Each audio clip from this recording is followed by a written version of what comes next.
तो आज हम जो है वो केमिस्ट्री में हम स्टार्ट करेंगे। फंक्शनल ग्रुप का आज टॉपिक है जो हमें डिस्कस करना है। तो ऑर्गेनिक केमिस्ट्री के अंदर एप्टीट्यूड के लिए कैट एमडी कैट के लिए तो फंक्शनल ग्रुप क्या होते हैं आज डिटेल में उनके बारे में हम समझेंगे और डिफरेंट फंक्शनल ग्रुप्स को देखेंगे। तो फंक्शनल ग्रुप क्या होते हैं? एटम्स और group of atoms which are responsible for all the physical and chemical properties of organic compounds are called functional group. कोई एटम या फिर ग्रुप ऑफ एटम जो किसी भी ऑर्गेनिक कंपाउंड को तमाम तरह के फिजिकल और केमिकल प्रॉपर्टीज़ देते हैं उन्हें कहा जाता है फंक्शनल ग्रुप। तो ये एक सिंपल एक डेफिनेशन होती है फंक्शनल ग्रुप की कि ये एटम होते हैं, सिंगल एटम या फिर ग्रुप ऑफ एटम्स होते हैं जो क्या करते हैं किसी ऑर्गेनिक कंपाउंड को एक स्पेसिफिक कैरेक्टरिस्टिक देते हैं। ठीक है, तो उनको फंक्शनल ग्रुप कहा जाता है। अब देखो कोई भी ऑर्गेनिक कंपाउंड होता है ना, कोई भी ऑर्गेनिक कंपाउंड अगर हमारे पास है वॉटएवर, तो ऑर्गेनिक कंपाउंड को ना लिखने का ख़ास एक तरीका होता है हमेशा कि ऑर्गेनिक कंपाउंड को इस तरह लिखा जाता है कि एक हमारे पास आर होता है और ये आर जो है वो बॉन्डेड होता है, कनेक्टेड होता है फंक्शनल ग्रुप के साथ। इसी तरह से ऑर्गेनिक कंपाउंड्स को लिखा जाता है आर और एफ जी से मुराद तो हमारे पास ये हमारा फंक्शनल ग्रुप है। इसमें कोई एक एटम आ सकता है, एक ग्रुप ऑफ एटम आ सकता है। ठीक है, जैसे कि उसके अंदर बहुत सारे एटम्स इसमें Cl आ सकता है, जैसे एटम्स आ गए Cl आ गया, या फिर कोई ग्रुप ऑफ एटम आ सकता है OH आ गया, या फिर SH आ गया, कुछ भी आ सकता है। और ये R क्या है हमारे पास है? ये R हमारे पास कहलाता है दिस इज़ कॉल्ड, इसको आप कह सकते हैं रेडिकल कह सकते हैं आप, R फॉर रेडिकल, या फिर यही हमारे पास कहलाता है this is also called alkyl radical. ठीक है, इसी को हम जो है वो कार्बन चेन भी कहते हैं। सही है, ये आर ही होता है कार्बन चेन। इस आर का जनरल फॉर्मूला हमारे पास होता है CnH2n+1। अब इसमें कार्बन चेन है वो कितने भी कार्बन हो सकते हैं। ठीक है, अब n की वैल्यू आप चेंज कर सकते हैं।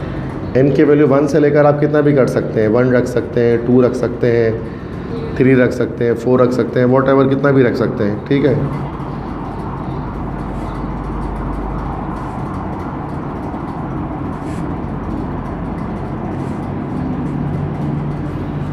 कितनी भी वैल्यू आप n की रख सकते हैं।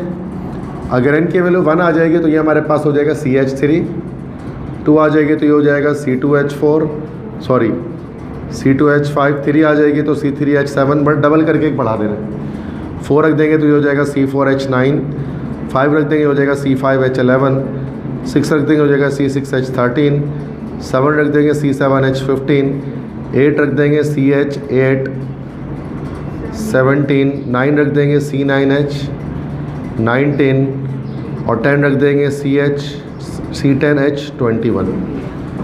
तो ये हमारे पास सारे बेटा अल्काइल रेडिकल्स हैं, ये अलग अलग मैंने इसमें डाल दी। अब CH3 है तो उसका नाम हमारे पास क्या होगा? This will B methyl group या मिथाइल रेडिकल।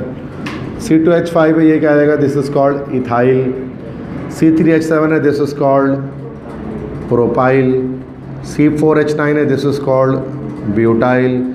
C5H11 है, this is called pentyl. C6H13 है, this is called hexyl. C7H15 है, दिस इज़ कॉल्ड हेप्टाइल।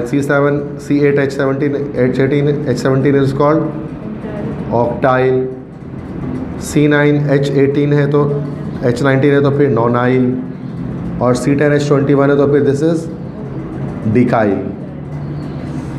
तो ये हमारे पास सारे रेडिकल्स हैं, इससे आगे भी हो सकते हैं, एंडिकाइल, डोडिकाइल, बहुत सारे हो सकते हैं। तो ये हमें पता होता है already being a student of chemistry. अब इस सब में आप देखोगे ना तो कार्बन का एक बॉन्ड खाली होगा जो कि फंक्शनल ग्रुप के साथ जुड़ा होगा। अगर आप मिथाइल का स्ट्रक्चर बनाते हैं तो कार्बन और 3 साइड हाइड्रोजन, और ये एक बॉन्ड फ्री है, और इस एक बॉन्ड से ये जाकर किससे जुड़ता है? किसी फंक्शनल ग्रुप से। तो ये एक बॉन्ड इसका फ्री आपको मिलेगा। ठीक है, तो CH3 में एक बॉन्ड आपका फ्री होगा, जिससे ये एक बॉन्ड किससे बनेगा? फंक्शनल ग्रुप से।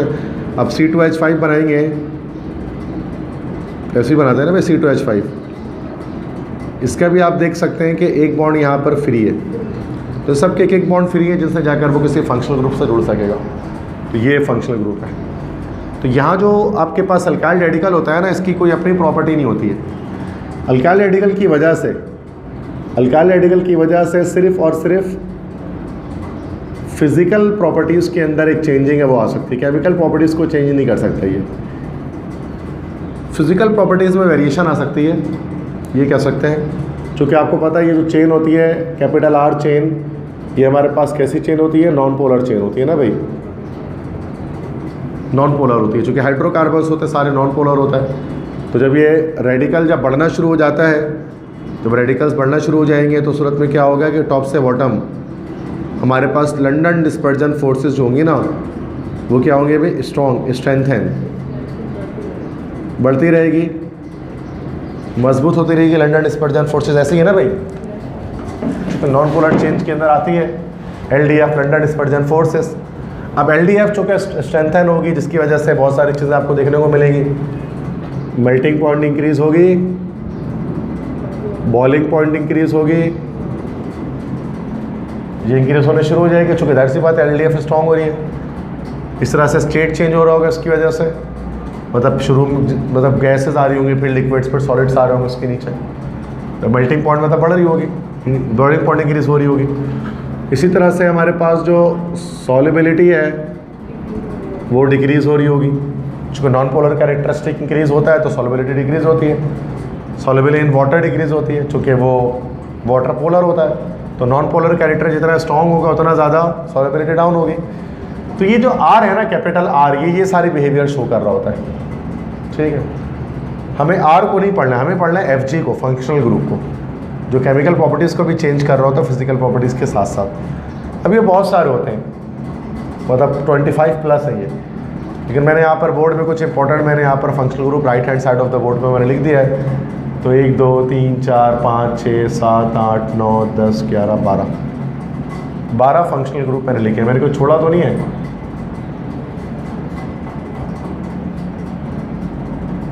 तो इंपॉर्टेंट फंक्शनल ग्रुप लीव तो नहीं कर दिया मैंने, सारे सही हैं, मतलब इंपॉर्टेंट सारे आ रहे हैं ना भाई, इंपॉर्टेंट वाले सारे आ रहे हैं। ठीक है, होते हैं, इसके अलावा भी होते हैं, आपको मिल जाएंगे। एसिटिक एनहाइड्राइड आपको मिल जाएगा इसके अंदर। इसी तरह से और भी ग्रुप्स आपको इसमें मिल सकते हैं, इमीन्स मिल जाएंगे आपको इसके अंदर। तो वो इतना ज़्यादा इंपॉर्टेंट नहीं है, जिन पर हम डिस्कस करेंगे। ठीक है, तो हम यहाँ ये सारे ग्रुप की बात करते हैं। तो ये जितने ग्रुप्स हैं, 12 ग्रुप्स लिखे हैं ना, तो इसके डिफरेंट कॉलम्स मैंने बनाए हैं यहाँ पर। लेफ्ट साइड पे आपको फंक्शनल ग्रुप मिलेगा, फिर नाम क्या है उस फंक्शनल ग्रुप का, कंपाउंड उसका फिर हम बनाएंगे, उस कंपाउंड का क्या नाम होगा, कॉमन नेम क्या होगा, IUPAC क्या होगा, उसकी एक एग्जाम्पल, उस एग्जाम्पल का नोमेनक्लेचर क्या निकलेगा। तो ये सब हम ये पूरा टेबल जब भर देंगे तो ये हमारा ओवरऑल फंक्शनल ग्रुप कंप्लीट हो जाएगा। तो जितने डब्बे खाली, हर डब्बे में कुछ ना कुछ आएगा। तो इससे क्या होगा, आपके कॉन्सेप्ट क्लियर हो जाएंगे रिगार्डिंग फंक्शनल ग्रुप। तो सबसे टॉप पर X लगा हुआ है, सबसे टॉप पर आपके पास जो है वो X है। X से मुराद क्या है, यहाँ पर हमारे पास होता है this is halogens. Yes, X से मुराद हमारे पास कोई भी 7 ग्रुप का एलिमेंट। ठीक है, अब इसमें फ्लोरीन भी हो सकता है, क्लोरीन भी हो सकता है, ब्रोमीन भी हो सकता है और आयोडीन भी हो सकता है। इसको हम शॉर्ट में बस X लिखते हैं ऑर्गेनिक केमिस्ट्री में। ठीक है, तो इस फंक्शनल ग्रुप का नाम क्या होता है, दिस इज कॉल्ड हेलो। ये हेलो ग्रुप कहलाता है, इसको हेलो ग्रुप कहते हैं, हैलाइड ग्रुप भी कह सकते हैं। अब Cl है तो फिर उस सूरत में उसको हम लोग क्या बोलेंगे, जैसे कि क्लोरो ग्रुप, इस तरह ब्रोमो आयोडो हो सकता है। तो ये फंक्शनल ग्रुप का नाम हो गया हेलो ग्रुप। ये कंपाउंड्स क्या कहलाते हैं, अगर इनमें लग जाए, अगर इसमें R के साथ अगर X जुड़ जाए तो कंपाउंड हमारे पास बन जाएगा, ये RX। ये कंपाउंड जनरेट हो गया हमारे पास एक RX। और इस RX का क्या नाम होगा, इसके 2 नाम होते हैं, या तो इसको हम कहते हैं this is called alkyl halides, या फिर इन्हीं को हेलो अल्केन्स भी कहा जाता है ना। They both are same things, alkyl halides भी कहते हैं इनको हम, चूँकि अल्काइल के साथ हैलोजन ग्रुप लगा है। ये असल में इसका जो अल्काइल हैलाइड है ना, यही इसका कॉमन नेम भी होता है। इसके कॉमन नेम को हम इसी तरह से लिखते हैं रिगार्डिंग अल्काइल हैलाइड। और IUPAC नेम को कैसे लिखा जाता है इसके, हेलो अल्केन्स। तुम्हारी बात। अब यहाँ पर अगर हमको एग्जाम्पल अगर लेना चाहें, let's take an example of an alkyl halide, तो जैसे कि अगर मैं यहाँ पर R की जगह CH3 ले लूँ और Cl अगर ले लूँ तो उसको कॉमन में क्या नाम बनेगा? Yes, this will B methyl chloride. और IUPAC में इसका नाम क्या बनेगा? This is chloromethane. Yes, good, ठीक है। उसके बाद सेकंड हमारे पास है OH ग्रुप। ये तो समझ में आ गया, समझ आ रहा। तो हर कॉलम में हर रॉ में एक फंक्शनल ग्रुप डिस्कस करेंगे। नीचे वाले ज़्यादा मुश्किल, ऊपर वाले तो आसान है। जब हम OH ग्रुप की बात करेंगे तो OH ग्रुप हमारे पास कौन सा ग्रुप कहलाता है? This is called, yes, this is called hydroxy group. इसको हम हाइड्रोक्सी ग्रुप कहते हैं, ठीक है। या फिर इसी को हम लोग अल्कोहलिक ग्रुप भी तो कहते हैं। कुछ कभी कभी किताबों में अल्कोहलिक ग्रुप लिखा होता तो बात तो वही है, ठीक है। कंपाउंड क्या बनेगा बेटा इसका? R के साथ OH लगा दें। इस कंपाउंड को क्या बोला जाता है? This is called as alcohols कहलाते हैं। ये कॉमन नेम में नाम इसका किस तरह से लिखते हैं? अल्काइल अल्कोहल, इस तरह से लिखा जाता है ना। अल्काइल, अल्काइल से मुराद जो भी अल्काइल है उसका नाम ले लो, फिर अल्कोहल लिख दो। और जब हम IUPAC की बात करते हैं तो IUPAC में उसका नाम किस तरह से लिखा जाता है? अल्कानोल, नहीं, अल्कानोल, ओल पे ख़त्म होता है नाम इसका। अल्कन में मीथान, ईथन, प्रोपन कुछ भी आ सकता है रिगार्डिंग, पता ही है सबको। अब अगर हम इसका सिंपलेस्ट मेंबर बनाएंगे तो वो क्या होगा? CH3OH होगा। कॉमन में क्या नाम होगा इसका? यस, कॉमन में इसका नाम होगा हमारे पास दिस इज मिथाइल अल्कोहल। और IUPAC में क्या नाम देंगे उसका? अल्कानोल के लिहाज से मीथानॉल हो जाएगा ये हमारे पास, ठीक है। तो ये तो हमने देख लिया, समझ में आ गया सबको? ये 2-हाइड्रोक्सीप्रोपेन होता ही नहीं है। 2-हाइड्रोक्सीप्रोपेन पॉसिबल ही नहीं है। आप कह रहे हैं इस तरह से नाम लिख दें 2-हाइड्रोक्सीप्रोपेन, ये कोई नाम नहीं है, देयर इज नो नेम। ये IUPAC के लिए गलत नाम है, कहीं पे भी नहीं पढ़ा होगा आपने ये नाम।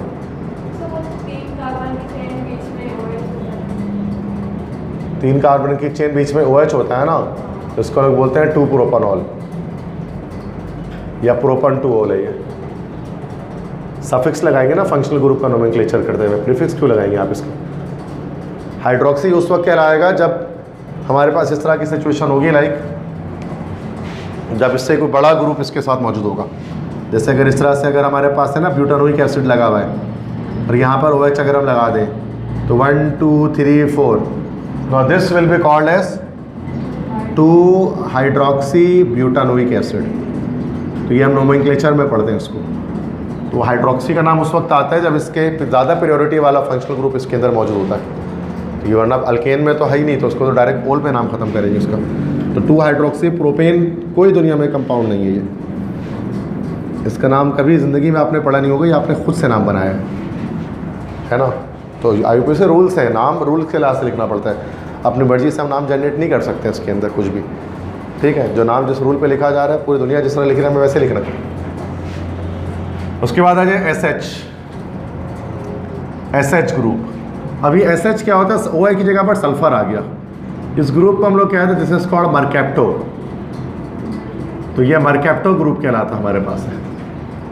इतना मशहूर नहीं है लेकिन है मरकैप्टो ग्रुप। इसका कंपाउंड कैसे बनेगा? R लगा दो SH के साथ, कंपाउंड बन गया। इसको 2 नाम देते हैं। इसको हम लोग कहते हैं थायो अल्कोहल, या तो इसको थायो अल्कोहल्स कहा जाता है, थायो चूँकि सल्फर इसमें, या फिर इसी को हम लोग इन्हीं को हम लोग कहते हैं दे आर कॉल्ड एज मरकैप्टेट्स। तो मैं फुल डिटेल आपको लेक्चर बता दे रहा हूँ, ज़िंदगी में दोबारा फंक्शनल ग्रुप पढ़ने की जरूरत नहीं पड़ेगी आपको अगर आप ये पढ़ लो। सारी डिटेल एक एक बात पॉइंट जिसमें कन्फ्यूजन होती है सब ओपन कर दूँगा। तो ये थायो अल्कोहल्स है या मरकैप्टेंस इसको हम कहते हैं, ठीक है। कॉमन नेम इसका हमारे पास क्या बनेगा? 2 नेम है। कॉमन नेम है इसका नाम बनेगा हमारे पास अल्काइल मरकैप्टन। जो भी अल्काइल ग्रुप है वो बता दो और आखिरी में मरकैप्टन लिख दो, अल्काइल मरकैप्टन। जैसे कि इथाइल मरकैप्टन एक मशहूर कंपाउंड होता है, सुई गैस में ऐड किया जाता है, ठीक है, फॉर ऑर्डर के लिए। IUPAC नेम के लिहाज से बात करेंगे तो इसका नाम हो जाता है दिस इज अल्केन थायोल। इस तरह से नाम लिख देते हैं अल्केन थायोल, ठीक है। अब वो कंपाउंड ले लेते हैं, CH3SH, कॉमन नेम क्या हो गया इसका? इस कॉमन में इसका नाम हो जाएगा मिथाइल मरकैप्टेन, और IUPAC में इसका नाम क्या हो जाएगा? Methane thiol. काफ़ी लेट आ रहे हैं आप मेरी, ओके, मिथाइल मरकैप्टेन या फिर मीथेन थायोल। ठीक है, तो ये इसका हमारे पास हो गया IUPAC। तो ऊपर जो मैं नाम लिख रहा हूँ तो कॉमन है, नीचे वाला IUPAC है। तो मेरे पास जगह नहीं बची थी एक और टेबल बनाने की, तो इसलिए मैंने रॉ कॉलम बनाने की, तो मैं एक ही जगह पर कॉमन IUPAC दोनों बता रहा हूँ, तो कन्फ्यूजन नहीं होनी चाहिए उसके अंदर। ठीक है, ओके। उसके बाद आ जाते हैं OR ग्रुप। अब OR में आपको पता है रेडिकल चेंज हो सकता है। ये जो OR है ना, अब रेडिकल है, इसके अंदर अब R कुछ भी लगा लो आप इसमें। अब इसके अंदर आप OCH3 यूज़ कर सकते हो, इसके अंदर आप OC2H5 यूज़ कर सकते हो, और ETC इसके अलावा वगैरह वगैरह बहुत सारे यूज़ कर सकते हो। R तो चुके जर्नल नेम है। इसको हम लोग क्या कहते हैं? This group is called as alkoxy group. सुना है कभी नाम? ये अल्कोक्सी ग्रुप कहलाता है। जैसे कि अगर हमारे पास OCH3 आ गया तो उसको हम अल्कोक्सी के लास्ट से कौन सा ग्रुप कह देंगे? This is called methoxy. इस तरह से ये इथॉक्सी है। ठीक है, ये भी एक ग्रुप है, फंक्शनल ग्रुप है। इसका जो कंपाउंड बनता है वो बना लेते हैं, R जोड़ देते हैं बस पीछे, कंपाउंड बन जाएगा। तो बड़ा मशहूर कंपाउंड बना। इस कंपाउंड को ऑर्गेनिक केमिस्ट्री में क्या बोला जाता है? ईथर बोला जाता है ना इसको, दैट्स ईथर। अब ईथर जो होंगे, अब ईथर्स के कॉमन नेम्स भी होते हैं, IUPAC नेम भी होते हैं। ईथर का जो कॉमन नेम होता है वो हम किस तरह से लिखते हैं? इस तरह से, अल्काइल ईथर। दोनों अल्काइल का नाम लेते हैं, क्योंकि इधर पे भी अल्काइल, इधर पे भी अल्काइल है, फिर ईथर लिख देते हैं, और ये इसका कॉमन नेम है। और जब अल्काइल लिख रहे होते हैं तो हम लोग असल में इसके अंदर क्या फॉलो कर रहे होते हैं? अल्फ़ाबेटिकल ऑर्डर, पता है ना ये। अब हम सिंपलेस्ट ईथर, जो कि हम सिंपलेस्ट कंपाउंड बनाए जा रहे हैं सब। अच्छा, पहले IUPAC नेम बता दूँ। IUPAC नेम इसका होता है, this is called alkoxy. Alkoxy alkane करके लिखता है IUPAC में इसको, अल्कोक्सी अल्केन। अल्कोक्सी कौन सा होगा? अल्केन कौन सा होगा? 2 चेन बनेगी। अल्कोक्सी जिसमें क्या होगा? कम कार्बन होंगे वो अल्कोक्सी, और जिसमें ज़्यादा कार्बन होंगे वो हमारा अल्केन। ठीक है, तो ये चीज़ हमें पता होनी चाहिए। आपको एक एग्जाम्पल लिख लेते हैं इसमें, मुश्किल से मुश्किल एग्जाम्पल भी लिख सकते हैं, लेकिन मैं सिंपलेस्ट एग्जाम्पल लिख रहा हूँ। ठीक है, मैं लिखता हूँ CH3OCH3। सिंपलेस्ट ईथर होता है ये, सबसे पहला मेंबर ईथर फैमिली का। ठीक है, अब अगर आप इसको कॉमन में पढ़ोगे, अल्काइल ईथर, तो ये मिथाइल ईथर हो जाएगा। इसी को हम डाईमिथाइल ईथर भी कह सकते हैं। चलो मैं इसको चेंज कर देता हूँ, सेकंड मेंबर, अगर थोड़ा सा कॉन्सेप्ट तो बने, तो बहुत ही आसान हो गया। C2H5।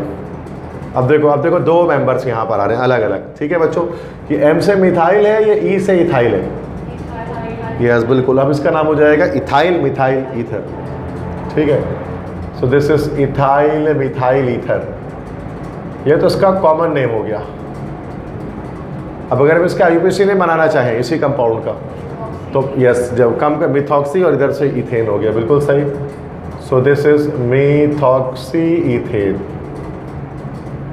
आगे बात समझ में क्लियर? ये पूरा रॉ ईथर फैमिली डिस्कस कर ली। ईथर के बारे में हमारी इन्फॉर्मेशन एक ही लाइन में मैंने डाल दी, जो मोस्ट इंपॉर्टेंट इन्फॉर्मेशन है जो आपको पता होनी चाहिए।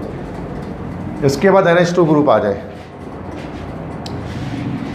इस ग्रुप का क्या नाम होता है? This group is called as amino group कहलाता है। ये कंपाउंड बना लेंगे तो क्या हो जाएगा बेटा? RNH2।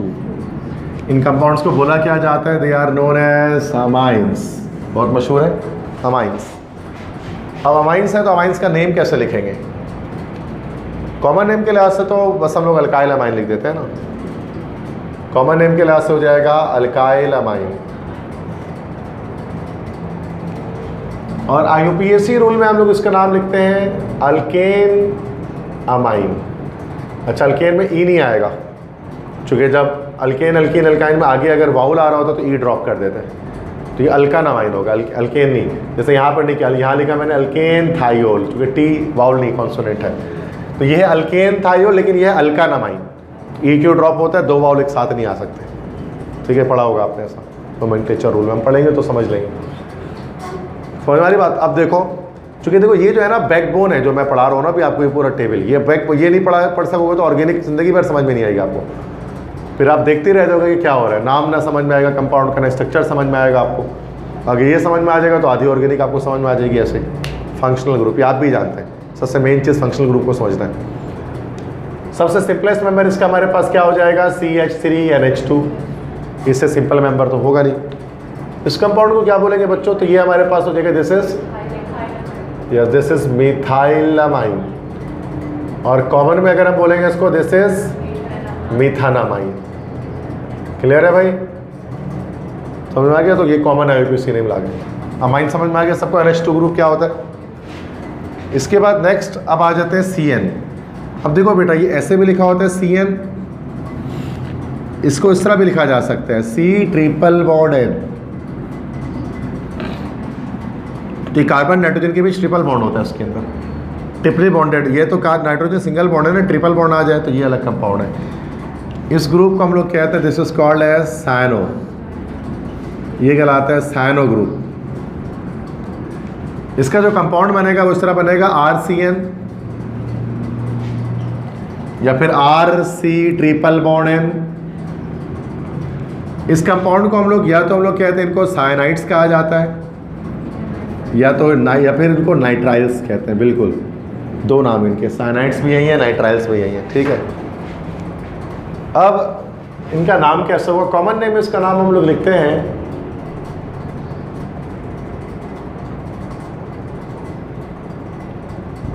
अल्काइल साइनाइड, इस लाइन से नाम लिख देते हैं। लेकिन जब IUPAC लिखते हैं तो लिखते हैं अल्केन नाइट्राइल। ठीक है, तो यही कॉमन IUPAC नेम इसके होंगे। अब जैसे कि हम बनाते हैं एक कंपाउंड CH3C∧N, तो दिस इज मिथाइल साइनाइड। ठीक है, समझ में आया सबको, how this is methyl cyanide. हाँ, लेकिन इसका नाम मीथेन नाइट्राइल नहीं है। जब हम इसका IUPAC नेम देंगे ना तो क्या लिखेंगे, काउंट ऑल कार्बन, सारे कार्बन काउंट करेंगे। तो नाइट्राइल सिर्फ ये नाइट्रोजन को हम लोग कहते हैं, जैसे सिर्फ ट्रिपल बॉन्ड नाइट्रोजन को नाइट्राइल कहा जाता है। तो ये हमारे पास है this is not, yes this is ethane nitrile. समझ गए, ये भी बड़ी कन्फ्यूजन है ऑर्गेनिक के अंदर, और बड़ी बड़ी कन्फ्यूजन है, लेकिन मैं बड़े आराम से इसको ना आपको बता देता हूँ, बड़े सादा अल्फाज में, बड़े धीमे लहजे में मैं आपको बता, लेकिन बहुत बड़ी कन्फ्यूजन है केमिस्ट्री के अंदर कि इसका नाम जब हम अल्काइल साइनाइड बोले तो बोले इसको मिथाइल साइनाइड, लेकिन जब अल्केन नाइट्राइल में बोले तो इथेन नाइट्राइल, क्योंकि नाइट्राइल से बड़ा सिर्फ नाइट्रोजन है। सही है, अक्सर बच्चों को नहीं पता होता है, तो जब नाम लिखते हैं तो बच्चे कन्फ्यूज़ हो जाते हैं कि ये नाम इसका कैसे आ रहा है। ठीक है, तो परेशान नहीं होना, समझना है। ठीक है, नेक्स्ट इसके बाद आ जाते हैं हम COH ग्रुप पर। अब ये डिफ़िकल्ट ग्रुप यहाँ से स्टार्ट हो गए। अब ऊपर से नीचे तक ये जितने भी ग्रुप्स आ रहे हैं इन सब के अंदर आपको CO दिखेगा, CO से मुराद C∬O दिखेगा। इस ग्रुप को क्या कहा जाता है, this is called carbonyl group. ये सारे कार्बोनाइल कंपाउंड्स हैं, 1 2 3 4 5 6 दिख रहे हैं आपको। इनके नेमिंग, इनके स्ट्रक्चर सबसे मुश्किल होता है। ऊपर के जो है ना, ऊपर के 6 इतना मुश्किल है, नीचे के 6 इतना मुश्किल है, तो इनको समझना है, बच्चे इसी में गड़बड़ा जाते हैं। सबसे पहला है COH, इसको इस तरह भी लिखा जा सकता है C∬OH, एक ही बात है। इस ग्रुप को हम लोग बोलेंगे, जो ग्रुप होता है ना ये COH ग्रुप, इसको बोलते हैं aldehydic group.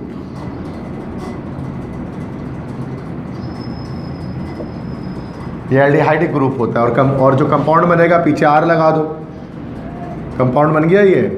This compound is called what, yes this is called aldehyde. ठीक है, इसको हम एल्डिहाइड कहेंगे। और कॉमन IUPAC नेम के लिहाज से देख लो क्या नाम आएगा।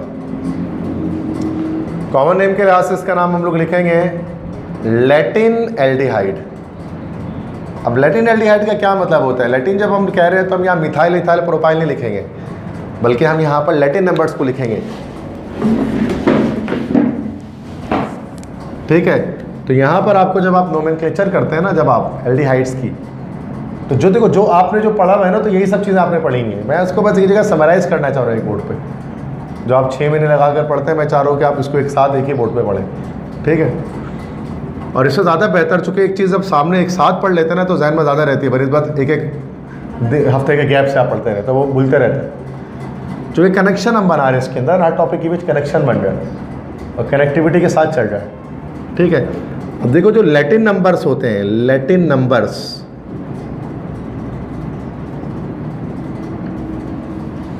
लैटिन नंबर्स आपको याद करने पड़ेंगे कि 1 को क्या बोलेंगे लैटिन के अंदर, फॉर्म। 2 को क्या बोलेंगे हम लोग, एसिड। 3 को क्या बोलेंगे हम लोग, प्रोपायोन। 4 को क्या बोलेंगे हम लोग इसमें, ब्यूटाइल। 5 को क्या बोलेंगे हम लोग इसके अंदर, 6 को क्या बोलेंगे हम लोग इसके अंदर, कैप्रो। ये लैटिन नंबर्स होते हैं, ये 6 तक याद रखते हैं, form, acid, propion, butyl, valer, capro. सही है। आगे भी होते हैं, आपको ये 6 तक याद रखने, मैं हमेशा 6 तक ही याद कराता हूँ, क्योंकि पेपर में सुपर कभी नहीं आता 6 के आगे।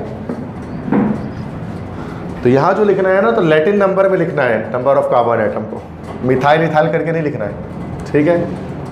और IUPAC में जब हम इसका नाम लिखते हैं तो इसका नाम हम लोग लिखते हैं, दिस इज कॉल्ड अल्कानल, है ना भाई। अल इसका जो है वो सफिक्स होता है, जैसे ओल होता है ना अल्कोहल का, तो इसका अल होता है। अब चलो कोई कंपाउंड ले लेते हैं इसका, और यहाँ पर R में ना n = 0 से भी स्टार्ट कर सकते हैं। मतलब R क्या होता है, मैंने बताया ना CnH2n+1 होता है। n की वैल्यू हम लोग नॉर्मली 1 से स्टार्ट करते हैं, बट जैसे एल्डिहाइड की केस में तो ये जो n है ना, n की जो वैल्यू है, अब इसकी वैल्यू 0 भी हो सकती है, बाकी इससे आगे बढ़ के तो सो ऑन जितनी भी हो सकती है। 0 रखेंगे तो यहाँ पर सिर्फ H आ जाता है। यस, बिल्कुल यही बताना चाह रहा था मैं, H आ जाएगा, तो यही इसका फर्स्ट मेंबर होगा। चूँकि मैं सबके फर्स्ट मेंबर बना रहा हूँ, तो उसका भी मैं फर्स्ट मेंबर ही बना देता हूँ, HC⋯OH। कॉमन नेम में क्या हो जाएगा इसका नाम, एक कार्बन है तो दिस इज फॉर्म एल्डिहाइड। और IUPAC के लास्ट से बात कर लें तो दिस इज कॉल्ड मीथानल। अब इसी का सेकंड मेंबर हो जाएगा एसिड एल्डिहाइड, और IUPAC में इथानल। इसका थर्ड मेंबर होगा प्रोपायोन एल्डिहाइड, और IUPAC में प्रोपानल, है ना। इसका जो फोर्थ मेंबर होगा दैट इज ब्यूटाइल एल्डिहाइड, और IUPAC में ब्यूटानल। नेक्स्ट मेंबर होगा वेलर एल्डिहाइड, और IUPAC में पेंटानल। नेक्स्ट मेंबर होगा कैप्रो एल्डिहाइड, और IUPAC में हेक्सानल। ऐसे ना सब नहीं लिख रहा मैं, आपका कॉन्सेप्ट खुद ही बन जाएगा जो मैं बता रहा हूँ। एक्सेप्शंस नहीं है कोई इसके अंदर जो मैं बता रहा हूँ, ये बिल्कुल प्लेन रूल पे चलता रहता है विदाउट एनी एक्सेप्शन, ठीक है। अब आ जाओ COR। एल्डिहाइड समझ में आ गया सबको। अभी थोड़े मुश्किल है, इसको ज़रा गौर से समझना है। कार्बोनाइल ग्रुप के एक तरफ क्या हो गया बेटा, रेडिकल अटैच हो जाएगा। इस ग्रुप को हम लोग कहते हैं, this group is called as ketonic group. Compound बनाने के लिए क्या करेंगे, R लगा देंगे, तो ये हमारे पास हो जाएगा RC⋯OR, मतलब कार्बोनाइल ग्रुप के दोनों तरफ रेडिकल अटैच होगा, ठीक है। और इन कंपाउंड्स को क्या बोला जाएगा, दे आर कॉल्ड कीटोन्स। तो ये कीटोन्स हमारे पास है। अब कीटोन की नेमिंग कैसे होती है ज़रा ये देख लेते हैं। समझ में आ रही सारी बातें यहाँ तक ना सबको? कोई भी एक बॉक्स जो आपको समझ में नहीं आया, हर बॉक्स समझ में आ रहा है, ठीक है। तो इतने डिटेल में आपको कई चीज़ें नहीं मिलती, वो बस मैं खुद ही बनाता हूँ ना, ताकि आपको समझ में आ जाए चीज़ें। इतना बड़ा चार्ट आपको कहीं नहीं बना हुआ मिलता इन चीज़ों के ऊपर, ठीक है। तो अब चूँकि मुझे बचपन से ना इस तरह से पढ़ना खुद भी पसंद है, पता जब मैं बुक पढ़ता था तो बुक के अंदर मुझे टेबल्स, चार्ट्स, डायग्राम्स ये मुझे ज़्यादा पसंद आती थी। बनस्बत वर्डिंग्स की मैं कोशिश करता वर्डिंग ना पढ़ूँ, बल्कि वर्ड मैप, माइंड मैप्स पढ़ूँ, ये ज़्यादा माइंड मैपिंग करूँ, ये ज़्यादा अच्छा लगता है। आज भी मुझे अच्छा लगता है। और इंटरनेशनल रूल यही है, जब किताबें बनाते हैं ना तो वो माइंड मैपिंग करके बनाते हैं, ना कि वो बस पैराग्राफ में पैराग्राफ लिखते जाए, फिर वो मज़ेदारी नहीं होती। जितना टेबल्स के अंदर, जितने चार्ट्स के अंदर, ट्रीज़ के अंदर जो बात होती है, अगर अपने लेक्चर देखते हैं तो हम अक्सर चार्ट्स ही बना रहा होता हूँ उसके अंदर, ताकि कॉन्सेप्ट मैपिंग एक हो जाए ना, फिर वो फ़ौरन से याद रहता है। तो बच्चे नीचे कमेंट्स में लिखते हैं सर आपने लेक्चर पढ़ा है, हमें पूरा याद हो गया। तो बच्चे कहते हैं ये जादू करे, पर जादू नहीं है, ये मैपिंग कहलाती है। ये वो आप जादू कह रहे हैं इसको, लेकिन अमेरिका में उसको कॉन्सेप्ट मैप कहते हैं। और पढ़ना इसी तरह से चाहिए, कॉन्सेप्ट मैपिंग करके पढ़ना चाहिए। ताकि चीज़ें आपको ऑटोमेटिकली याद हो जाए, आपको रटना नहीं पड़े उसको बाद में बार बार बार बार। और ये हर सब्जेक्ट में होना चाहिए, सिर्फ केमिस्ट्री में नहीं होना चाहिए, हर सब्जेक्ट के अंदर ये, ठीक है। तो अब आ जाओ, नेमिंग क्या आता है, कॉमन नेम और IUPAC नेम। कॉमन नेम इसका नाम हमारे पास होगा, कॉमन नेम इसका नाम हम लिखते हैं अल्काइल अल्काइल कीटोन, जैसे इथर में लिखते हैं ना उसी तरह से। तो ये होता है अल्काइल अल्काइल कीटोन। अब सेम वही वाला मामला है अल्काइल अल्काइल कीटोन में कि हम यहाँ पर क्या करेंगे, अल्फ़ाबेटिकल ऑर्डर को फॉलो कर देंगे, ठीक है। अच्छा, दो चीज़ें हैं कि अल्फ़ाबेटिकल ऑर्डर को फॉलो करना है इसके अंदर, और इसके अलावा don't count carbonyl, carbonyl group को काउंट नहीं करेंगे, डोंट काउंट कार्बोनाइल, ये दो चीज़ें याद रखनी है, ठीक है। अच्छा, IUPAC नेम के लास्ट से जब नाम लिखेंगे तो इसका नाम किस तरह से लिखते हैं बेटा हम लोग, अल्कानोन, बिल्कुल सही, ओन एंड में आता है, अल्कानोन कह सकते हैं, जस्ट ओन भी कह, सफिक्स इसका मेन है जो मैं अंडरलाइन कर रहा हूँ, ये सारे सफिक्सेस है ना बेटा, ये ज़रूरी होते हैं, इसको याद रखना, ठीक है। अल्कानोन, और अल्कानोन में हम लोग क्या करेंगे, याद रखना है, काउंट ऑल कार्बन, सारे कार्बन काउंट करेंगे, तो ये काउंट कार्बोनाइल, कार्बोनाइल को काउंट करेंगे, ठीक है। अब जरा एक स्ट्रक्चर बनाते हैं। सबसे सिंपलेस्ट कीटोन आपको पता 3 कार्बन से बनता है, क्योंकि यहाँ पर कहीं पर भी ना n की वैल्यू आप 0 नहीं रख सकते, है ना बेटा, n की वैल्यू यहाँ पर आप 1 से रख सकते हैं, आगे सो ऑन जितना भी जा सकते हैं। 0 रखेंगे तो क्या होगा, एल्डिहाइड बन जाएगा, एक तरफ H आ जाएगा तो एल्डिहाइड दोबारा बन जाएगा, इसलिए n की वैल्यू 0 नहीं रखते हैं, 0 से ऊपर कुछ भी रख सकते हैं, ठीक है बेटा। तो यहाँ पर सबसे सिंपलेस्ट मेंबर, इसका पहला मेंबर यही बनता है, CH3 C डबल बॉन्ड हो CH3, ठीक है। अब इसके कॉमन नेम के लिहाज से बात करेंगे, अल्काइल अल्काइल कीटोन, तो ये छोड़ देना कार्बोनाइल को, तो मिथाइल मिथाइल कीटोन, या फिर हम क्या लिख देंगे इसके अंदर, यस, डाई मिथाइल कीटोन। और IUPAC के लिहाज से क्या नाम होगा, सारे गिन लेंगे तो, या दिस इज प्रोपेनोन, या 2 प्रोपेनोन भी कह सकते हैं, जो कि सेकंड कार्बन पे कार्बोनाइल ग्रुप अटैच है, प्रोपन 2 ओन भी लिख सकते हैं, 2 प्रोपेनोन भी लिख सकते हैं, सिर्फ प्रोपेनोन भी लिख सकते हैं, जो कि 1 पे 3 पे तो कर नहीं सकते अटैच कीटोनिक ग्रुप, समझ में आ रही बात।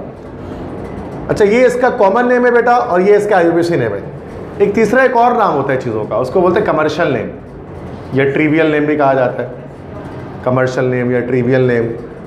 अब वो जो कमर्शियल नेम होता है ना, तो वो किसी रूल पे नहीं चलता है, वो कभी कभार गलत भी होता है, जैसे कि इसको एसीटोन बोला जाता है, एसीटोन, एसिड का मतलब क्या होता है, 2 कार्बन, इसमें 3 होते हैं, लेकिन समझ में आ रही बात। तो एसीटोन तो इसका नाम होना ही नहीं चाहिए, जब ये प्रोपन होना है तो एसीटोन कैसे हो सकता है, ये बस समझ में आ रही है। तो ये कमर्शियल नेम तो सबसे ज़्यादा कॉन्सेप्ट ख़राब करते हैं आपका, जो कमर्शियल नेम जिस नाम से ही मार्केट में मिल जाए तो वहाँ तो थोड़ी ना लोग सोचेंगे स्ट्रक्चर क्या, बस नाम इस नाम से बिक रहा है, तो बड़े मसाइल होते हैं कमर्शियल नेम के। जैसे थिनर है,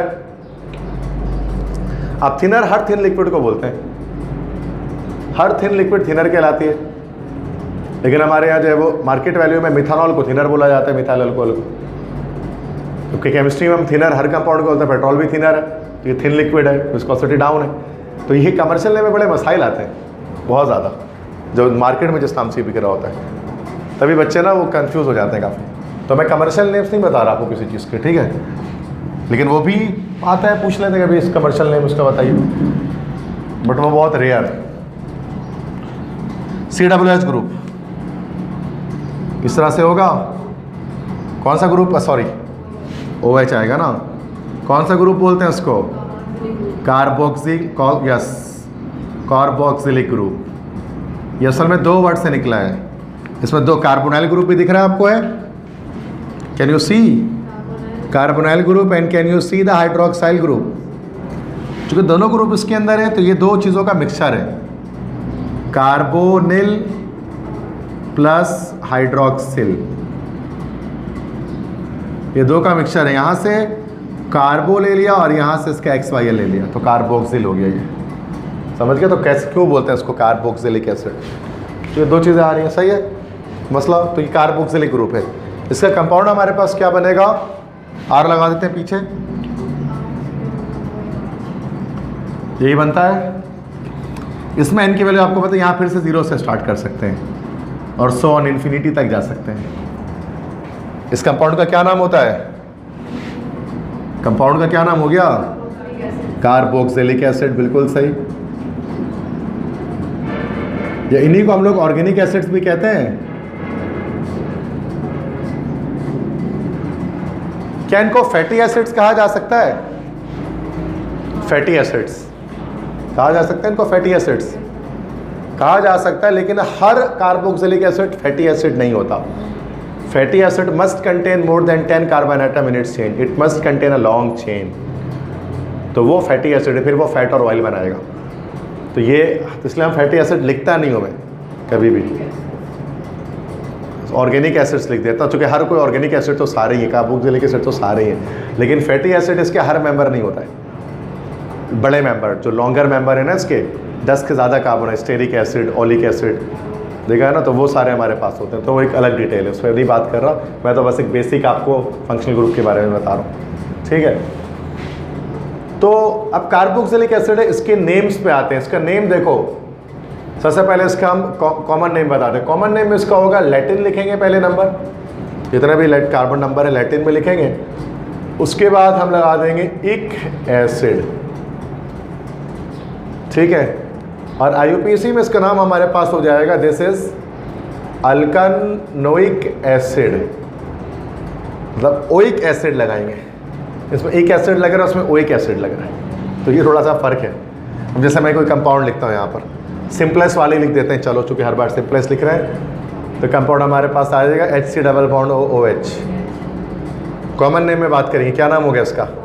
फॉर्मिक एसिड, बिल्कुल सही, एक कार्बन है ना, तो फॉर्म, तो फॉर्मिक एसिड। और आईयूपीएसी में मिथानोइक एसिड, अब देखो मिथानिक एसिड नहीं बोलेंगे, तो ओइक लिखेंगे ना, मिथानोइक एसिड। इसी का दूसरा मेंबर होगा कॉमन में एसिटिक एसिड, और आईयूपीएसी में इथानोइक एसिड। इसी का थर्ड मेंबर कॉमन में होगा प्रोपायोनिक एसिड, और आईयूपीएसी में प्रोपानोइक एसिड। फोर्थ मेंबर होगा ब्यूटायरिक एसिड, और आईयूपीएसी में ब्यूटानोइक एसिड। फिफ्थ मेंबर होगा वैलेरिक एसिड, और आईयूपीएसी में पेंटानोइक एसिड। छठा मेंबर होगा कैप्रोइक एसिड, क्योंकि ओ इसके एंड में लगा हुआ है ना ऑलरेडी, तो कैप्रोइक एसिड। और आईयूपीएसी में हेक्सानोइक एसिड। समझ गए नाम कैसे इजाद होता है इसका? ये रूल्स है इसके पीछे, रटते थोड़ी ना इन नामों को। नहीं, वो जब हम अल्केन अल्कीन अल्काइन का ई सिर्फ कट रहा होता है बस, और किसी का नहीं कटता है। अल्केन अल्कीन अल्काइन का ई कटता है जब आगे कोई बाउल आता है हमारे पास, जैसे यहाँ देखो जो काटा, यहाँ काटा, यहाँ नहीं काटा, तो ये यहाँ इसलिए काटा कि अल्केन का ई कटा ना, तो अल्केन वाला ई थोड़ी ना इसमें, ठीक है। तो इसको अल्केन ओइक एसिड नहीं लिख रहे, इसको अल्कानोइक एसिड लिख रहे हैं, तो यहाँ कटा ना, आईयूपीएसी का रूल होता है ये हमारा, ठीक है। तो मसला क्लियर है। नेक्स्ट आता है उसके बाद CRR ग्रुप। देखो जिसको जो ग्रुप में मसला है यहाँ से समझ लो, ये ऐसा नहीं कि आपको सब नहीं आता होगा, आपको इसमें से 4-5 नहीं आते होंगे, वो आप समझ लें। बाकी क्या पता आप बिल्कुल एक्सपर्ट हो सर, अल्कोहल तो हमें बहुत अच्छे से आते हैं नाम लिखना इसका, तो क्या पता इसका नहीं आता हो, तो जो आपको समझ में आ रहा है उतना समझो, ठीक है। ये हमारे पास अगला ग्रुप है CRR, इसको हम लोग क्या बोलते हैं? दिस इज कॉल्ड एस्टरिक ग्रुप कहलाता है, ये एस्टरिक ग्रुप। तो इसका कंपाउंड बनेगा इस तरह से RC डबल बॉन्ड OR। अच्छा, यहाँ पर जो R है ना, यहाँ पर जो R है, it can not be equal to 0, तो इसको तुम 0 कर देगो तो क्या हो जाएगा? कार्बोक्सिलिक एसिड बन जाएगा। लेकिन इस वाले R को 0 कर सकते हैं, ठीक है, लेफ्ट वाले को कर सकते हैं, राइट वाले को नहीं करेंगे, ये वाला नहीं होगा 0। तो समझ रहे हो क्यों नहीं होगा? अगर ये 0, अगर ये H आ जाएगा तो ये तो ऊपर वाला ही कंपाउंड बन जाएगा, फिर यह कंपाउंड थोड़ी ना बनेगा। इस कंपाउंड को क्या बोला जाता है? This compounds are called esters, ester family कहलाती है ना ये। अब एस्टर में कॉमन आईयूपीएसी नेम क्या क्या होता है? ये थोड़ा मुश्किल नाम होता है, डबल चेन बनती है इसमें, राइट और लेफ्ट दोनों तरफ से काउंट करते हैं। इसका नाम हमारे पास होता है, तो इसका नाम हम लेते हैं इस तरह से, एक हम लिखते हैं दिस इज अल्काइल, कॉमन में अल्काइल लिखेंगे, उसके बाद लैटिन लिखेंगे, लैटिन में वॉट एवर जो भी हमारे पास नंबर ऑफ कार्बन एटम आ रहा है, ठीक है, लैटिन लिखेंगे, और उसके बाद एंड में क्या लिख देंगे हम लोग? 8 लिख देंगे, ठीक है। अच्छा, 2 चैनल लेफ्ट और राइट, तो जो राइट वाला होगा वो अल्काइल और जो लेफ्ट वाला होगा तो वैसे भी मतलब जो राइट वाला अल्काइल होगा, लेफ्ट वाला जो है वो लैटिन नेम से आएगा, ठीक है, सेकंड नेम। अभी बनाएंगे सैंपल तो देख लेना। आईयूपीएसी नेम के लिहाज से इसका नाम होगा अल्काइल और आखिरी में अल्कानोएट, तो उसके आखिर में ओएट आ रहा होता है। तो उसके नेम में बड़े बच्चे फंसते हैं एस्टर के नेमिंग में। अब मैं कोई एस्टर बना देता हूँ, ठीक है, जैसे कि सिंपलेस्ट एस्टर बना देता हूँ, ठीक है। सबसे सिंपलेस्ट एस्टर होगा HCOOCH3 एस्टर बनाइए। अब देखो बेटा इसमें दो तरफ से चेन बन रही है, एक तो ये चेन चल रही है आपकी और एक इधर से चेन चल रही है आपकी। ऑक्सीजन बीच में चेन को ब्रेक कर रहा है, तो आप पहले कॉमन ले लेते हैं। यहाँ से क्या हो गया, मिथाइल हो गया, ये अल्काइल राइट हैंड पे मिथाइल हो गया ये। This is methyl. यहाँ लेफ्ट में एक कार्बन, एक को हम लोग क्या बोलते हैं, फॉर्म, और फॉर्म क्या लगा दो, 8। This is called methyl formate. ये CH3 भी होता तो मिथाइल एसीटेट हो जाता है। अगर यहाँ C2H5 होता तो इथाइल एसीटेट। बस समझ में आ रही है। नेम आप 1000 नाम लिख सकते हैं इसके अंदर, तरीका मैंने बता दिया। लेफ्ट राइट से मुराद ये कि ये वाला राइट हैंड पे है, ये वाला लेफ्ट हैंड पे। ये राइट हैंड पे जो चेन चल रही है ये वाली चली है, लेफ्ट हैंड पे चेन ये वाली चली है, राइट और लेफ्ट हो गया हमारा, ठीक है। मतलब कार्बोनाइल वाली चेन हम कह सकते हैं। अगर आपको इसमें परेशानी, अगर आपको सामना करना पड़ रहा है तो उसमें कोई मसले की बात नहीं है। आप ये समझ लो कि जो कार्बोनाइल चेन है वो लैटिन नंबर्स में आती है, बात ख़त्म हो गई। तो यहाँ पे भी अल्कानोएट आता है, कार्बोनाइल चेन आ रहा होता है, राइट लेफ्ट के चक्कर ही छोड़ दो आप, सही है। अब इस तरह से मिथाइल फॉर्मेट के बाद इसका नाम और क्या हो सकता है, आईयूपीएसी में मिथाइल हो सकता है। अल्कानोएट के लिहाज से क्या लिखेंगे, कार्बन है तो फिर मिथानोएट, तो मिथाइल मिथानोएट भी यही है। इसी तरह से अगर मिथाइल एसीटेट होगा तो मिथाइल इथानोएट हो जाएगा फिर। बात समझ में आ रही है। तो अब नेमिंग आ सकती है, इसके समझ में आ गई नेमिंग कैसे करते हैं। ये एस्टर की नेमिंग थोड़ी मुश्किल होती है क्योंकि 2 बार राइट पे भी देखना है और लेफ्ट पे भी देखना होता है, ठीक है, क्लियर है। तो बस ये वाली पूरी रॉ जो है वो एस्टर के लिए हमने रख दी। इसके बाद आ जाएगा COX।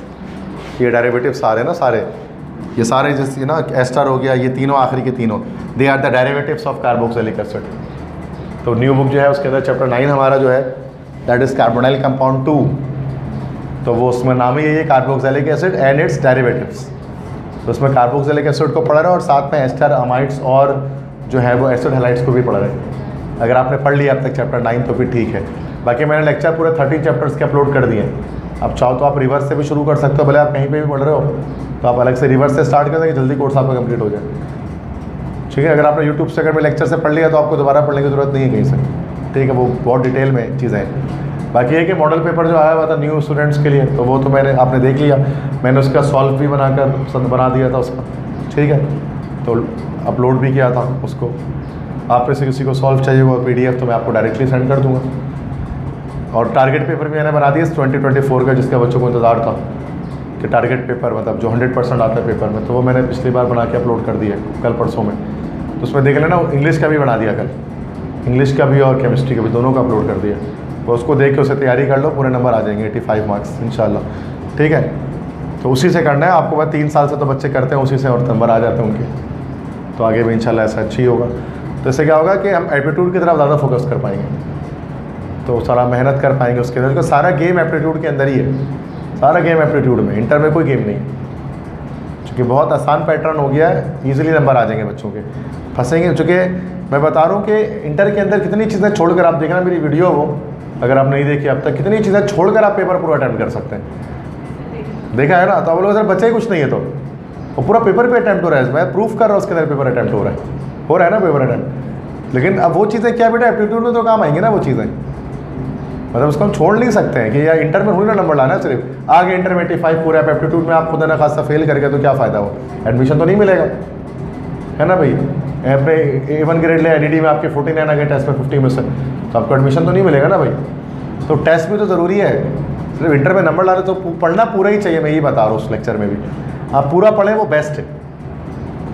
हाँ लेकिन ये है कि इंटर में रट्टा जो मार रहे हैं आप, मुख्तलिफ चीज़ों जो मैंने बताया उसको रट्टा मार लें ठीक से, बाकी सिर्फ समझ लें सब चीज़ों को जो एप्टीट्यूड में काम आ जाए आपके। यही तरीका होगा ना पढ़ने का, बेस्ट तरीका यही है पढ़ने का, अब बच्चे क्या पूरा पूरा बैठ के रट्टा मार रहे होते हैं, वो टाइम वेस्टिंग और देयर इज नथिंग एल्स। अच्छा, ज़्यादा बात समझ में आ गई ना भाई? ओके, उसके बाद अब हम लोग नेक्स्ट देखते हैं COX ग्रुप। ठीक है, अभी जो ग्रुप हमारे पास है COX, ठीक है, इसको हम इस तरह से भी लिख सकते हैं C डबल बॉन्ड OX। ठीक है, एक ही बात है, X में क्या है बेटा? कोई भी हैलोजन है। अब इस ग्रुप का क्या नाम होगा?